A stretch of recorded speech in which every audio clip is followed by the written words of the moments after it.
I sat alone at the defendant's table, fingers tightly curled around the hem of my sleeve. The courtroom was hushed, thick with tension. My name, Maya Caldwell, echoed once in the judge's voice before he looked down over his glasses and said, "Miss Caldwell, you will remain silent until addressed." I wasn't accused of a crime. I was here to testify, an observer, technically. But from the moment I stepped in, Judge Rickman made it clear he didn't care who I was. "Court will not be interrupted for any theatrics," he warned as I tried to object to how my colleague was being treated. I bit my tongue. He saw me as just another assistant. Just a name on a list. Just a young black woman sitting too quietly to matter. But what he didn't know, what none of them knew, was that the silence wasn't fear. It was calculation. Because I wasn't just here as a witness. And I wasn't just Maya Caldwell. I slid my phone from my jacket, keeping it low beneath the desk. I'd been holding off. Hoping I wouldn't have to make the call. But then the judge smirked and said something that changed everything. "Unless you have credentials that outrank this court, Miss Caldwell, you're wasting our time." I looked him in the eye. Then I pressed one on my speed dial. The phone didn't ring twice. A sharp voice answered instantly, "Go ahead." I leaned a little to the side, away from the microphone on the desk. My voice was steady, barely above a whisper, "Code Black. Immediate escalation. Eastern District Courtroom, Judge Rickman presiding." On the other end, the line went silent. Then, just one word, "Understood." I ended the call and placed the phone face down in front of me. My heart was calm. No shaking hands. No nervous breath. I'd waited too long for this moment. The judge, still convinced he controlled the room, banged the gavel once. "Miss Caldwell," he snapped, "if you don't put that phone away, I will hold you in contempt." I smiled faintly.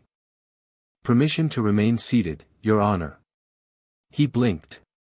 Confused. Annoyed. Permission denied. But I didn't move. Just then, the doors at the rear of the courtroom swung open with a crash. A pair of U.S. Marshals strode in, followed by a woman in a tailored navy blue suit. Her badge flashed gold from her belt. The courtroom gasped as she walked directly toward the judge's bench with sharp, unhesitating steps. Judge Rickman's mouth dropped open. "What is the meaning of this?" The woman raised her hand. "You are to step down immediately, Judge Rickman." He started to argue, but then her words registered. "On orders from the Office of Special Investigations, you're under federal review. Effective now." Everyone turned toward me. I stood up slowly, adjusting my blazer, and walked to the center of the courtroom. The judge looked at me like he was seeing me for the first time. Who are you?" I looked him straight in the eye. "I'm the one you dismissed. And I've been watching everything." The room fell into stunned silence. Court officers froze. The bailiff's eyes darted between the judge and the marshals. Reporters in the back lowered their cameras, unsure whether to film or duck for cover. Judge Rickman was still seated, fists clenched on his bench. "This is absurd," he said, voice cracking. "You don't have authority here. This is my courtroom." The woman in the navy suit didn't blink. "Not anymore." She nodded toward me. "Maya Caldwell is not here as a witness. She is a federal compliance investigator operating under direct mandate from the Inspector General's office." Gasps rippled through the courtroom. "Over the last 18 months, she continued, Ms. Caldwell has documented a pattern of judicial misconduct, case tampering, and suppression of evidence tied to this courtroom." I didn't look at the judge as he went pale. I turned instead to the defense table, where a public defender, overworked, exhausted, was staring at me like I'd just appeared from another planet. I walked over to him and placed a file on the table. "Everything you need to overturn the last 5 wrongful rulings in this court," I said quietly. "They're sealed, time-stamped, and certified." He opened the file with trembling hands. The woman in the suit motioned to the marshals. Escort Judge Rickman to holding. He'll be questioned by DOJ Internal Affairs at 1,600 hours. The gavel he had once held so high clattered onto the floor as he was led away. I turned back to the stunned audience, many of whom had suffered under his decisions, families, attorneys, even court clerks who had stayed silent too long. Then I addressed the court for the first time, not as a defendant, not as a witness, but with full authority. Let the record show, silence doesn't mean weakness. It means you're watching. And waiting. As Judge Rickman disappeared behind the courtroom doors, his robe wrinkled, his pride shredded, the murmurs in the room swelled. People weren't sure whether to clap or pray. The woman in the navy suit stepped aside, letting me take the floor fully. I know some of you have been hurt by this courtroom, I said, raising my voice just enough to carry across the room. Some of you lost cases that never made sense. Some were silenced when you tried to speak. I paused, letting the weight of it settle. But today begins the audit.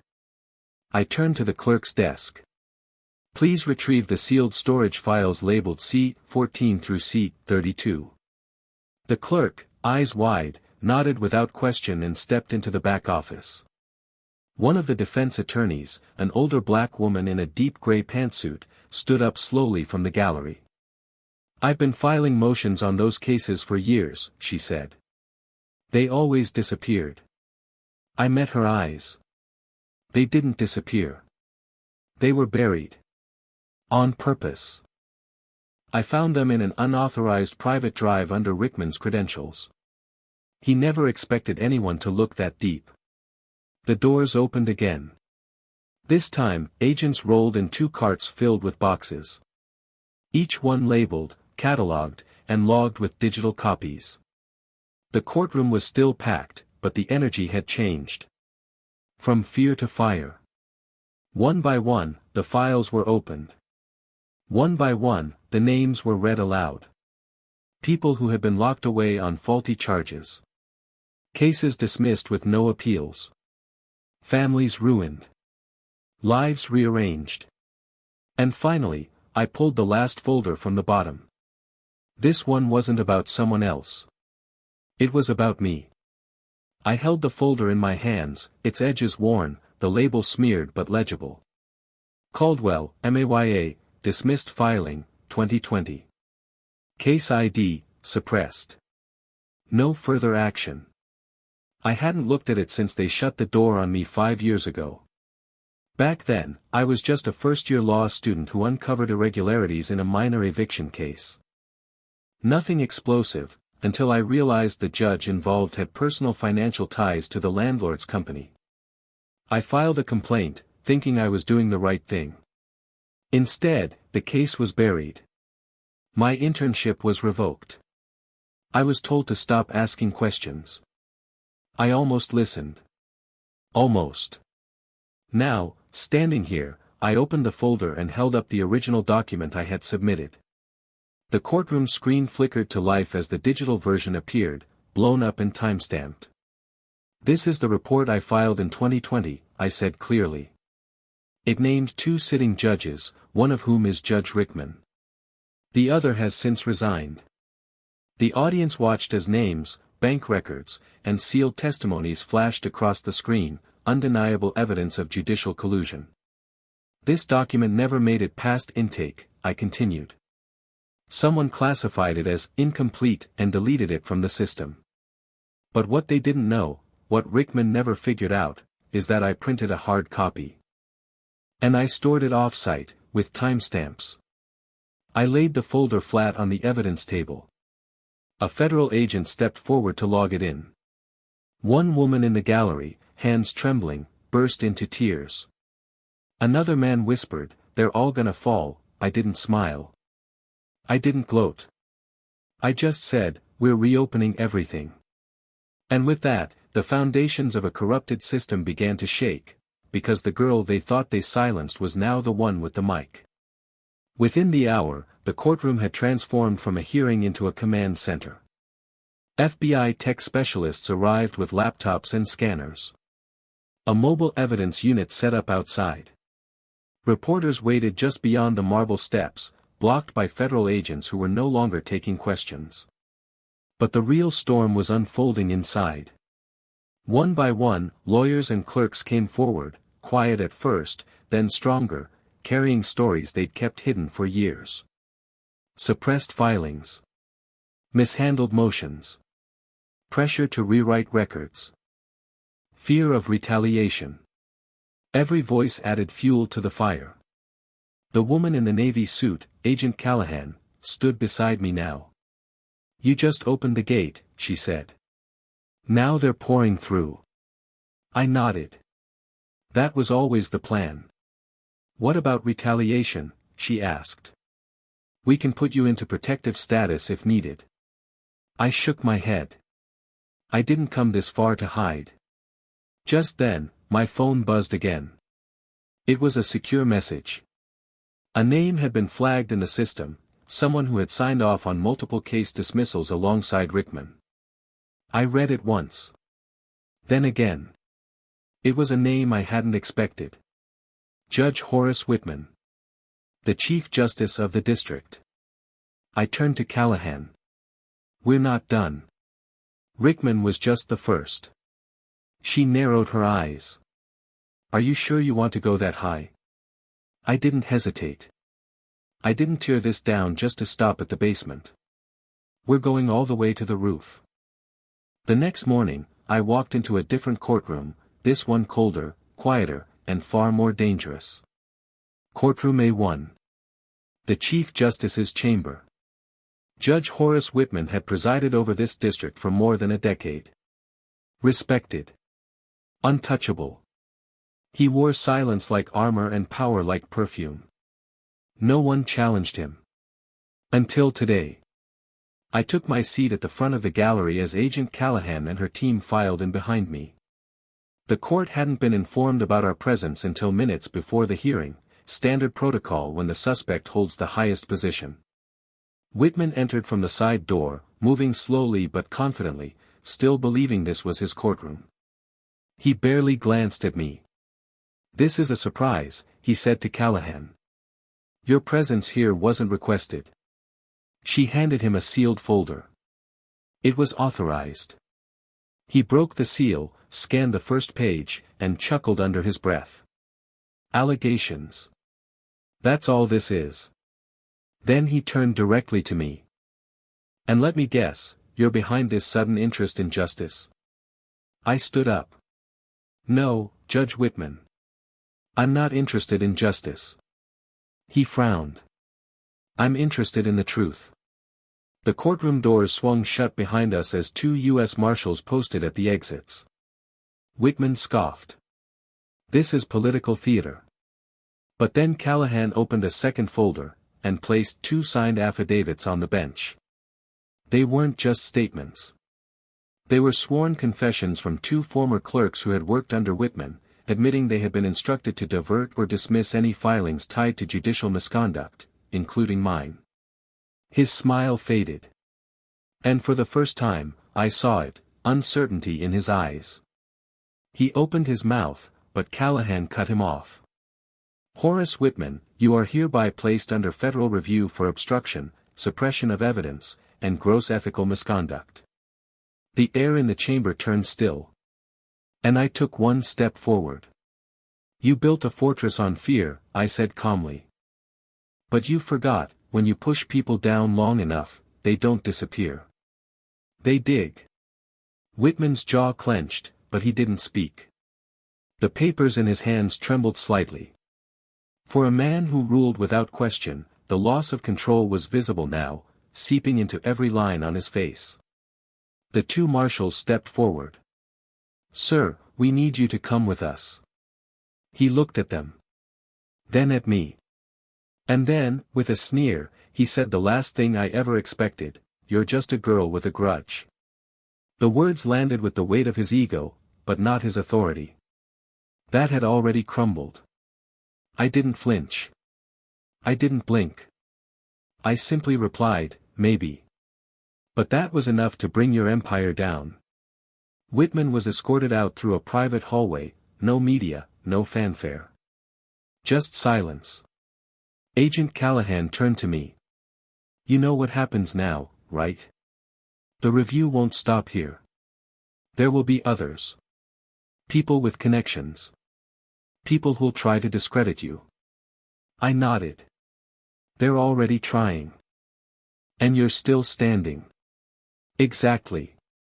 As we left the chamber, dozens of messages flooded my secure line. Whistleblowers. Attorneys. Former law clerks. Victims. People I had never met, all sharing one thing in common: they had waited for someone to open the first door. That door was open now. And there was no shutting it. By evening, headlines were everywhere: District Judge placed under review in shocking federal sweep, unknown whistleblower uncovers deep judicial misconduct, federal agent or phantom. Who is Maya Caldwell? I turned off the TV. Because it wasn't about me. It was about everyone who'd been told to sit down. Shut up. Stay quiet. And now. Now they were speaking.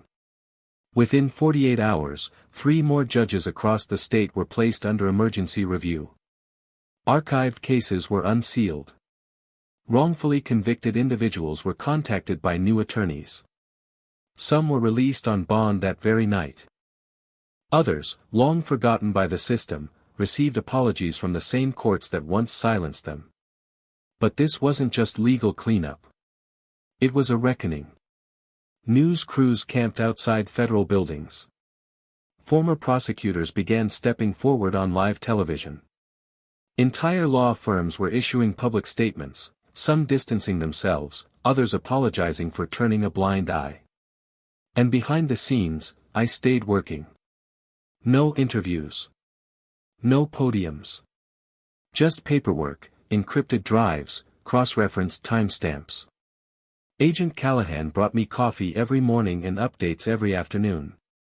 They're calling it the Caldwell Cascade, she said one evening, smiling faintly as she dropped a folder on my desk. I raised an eyebrow. Catchy. Someone tried to file an emergency injunction against you today. Anonymous source. Denied immediately. I didn't even ask who sent it. I already knew. Callahan tapped the folder. But this is bigger. You might want to sit down. Inside were documents tying a senior senator's office to judicial donations, and a strategic list of rulings from Judge Whitman that aligned perfectly with major donors' requests. It was no longer about one courtroom. This was national. I looked up at her. If we go down this road, there's no going back. She nodded slowly. You started something no one can stop now. And for the first time in days, I allowed myself to exhale. Not because it was over. But because it had finally begun. 2 months later, the courtroom looked nothing like the one I first walked into. The old portraits were gone, no more smirking judges in golden frames. The thick mahogany bench had been replaced with a simpler, transparent design. And above it all, etched into the wall in clean, modern lettering, was a new phrase: truth is the highest authority. Dozens of seats were filled with community members, law students, former defendants, and civil rights observers. No press today. This moment wasn't about headlines. It was about closure. And beginnings. Agent Callahan stood in the back, arms crossed proudly, watching as I approached the new seat behind the bench. Yes, I was behind the bench now. After years of being silenced, discredited, and dismissed, the system that tried to erase me now sat before me, with eyes open and pens ready. Today's session, I began, is not about punishment. It's about rebuilding. Not with vengeance. But with vigilance. I looked down at the first folder on the docket. A young man who had been denied appeal for 6 years on a technicality that never should have existed. I met his eyes. We're reopening your case, Mr. Ellis. His hands covered his mouth, trembling with hope. And that's when it hit me. The power they once hoarded in silence was never theirs to keep. It always belonged to the people. And I was just the one who made the call.